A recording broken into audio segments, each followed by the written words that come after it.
Prio explain. Mga bare at mga pre ng opisyal ng barangay, nakapagpasa ka na ba ng Statement of Contribution and Expenditures o SOSE at iba pang akop na dokumento? Kung hindi pa, ay panoorin mo ang video na ito.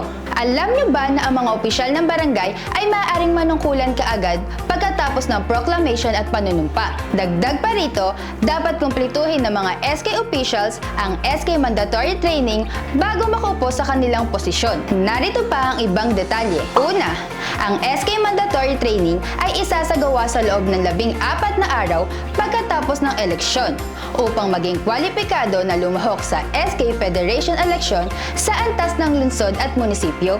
Ang naturang eleksyon ay isasagawa sa loob ng 15 araw pagkatapos ng BSKE. Pangalawa, ang paglipat ay isasagawa sa loob ng 3 linggo pagkatapos ng BSKE.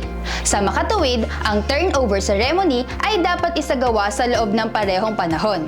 Pangatlo, ang huling inventaryo ng properties, financial records, documents o PFRD at money accountabilities ay agad na isasagawa sa pangangasiwa ng city o municipal assessment teams. Pang-apat, ang pagbabayad ng mga kinakailangang kasulukuyang lehitimong obligasyon na limitado sa mga bayarin sa utility tulad ng tubig at kuryente, honorarium, sweldo ng mga barangay at SK na opisyal at empleyado ay maaaring pahintulutan ng mga kasulukuyang opisyal habang ang mga papasok na bagong opisyal ay hindi pa ganap na nanunungkulan. Panglima, ang mga kasalukuyang nanunungkulan na opisyal ng barangay na hindi mag-turnover ng mga properties, financial reports, documents o PFRD at money accountabilities ay maaaring managot sa ilalim ng Section 375, 376 at 377 ng Local Government Code.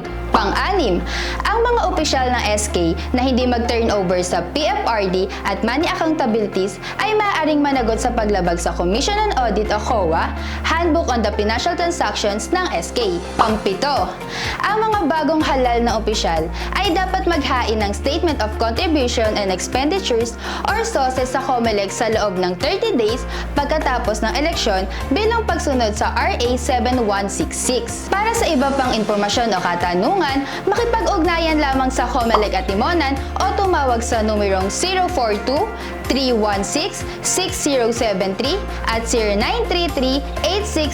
0933-866-1437 o sa kanilang Facebook account na COMELEC Region 4A at Timonan, Quezon. At syempre, huwag kalimutang i-follow ang TikTok account na ito at ang aming Facebook page na Prio at Timonan Public Relations and Information Office.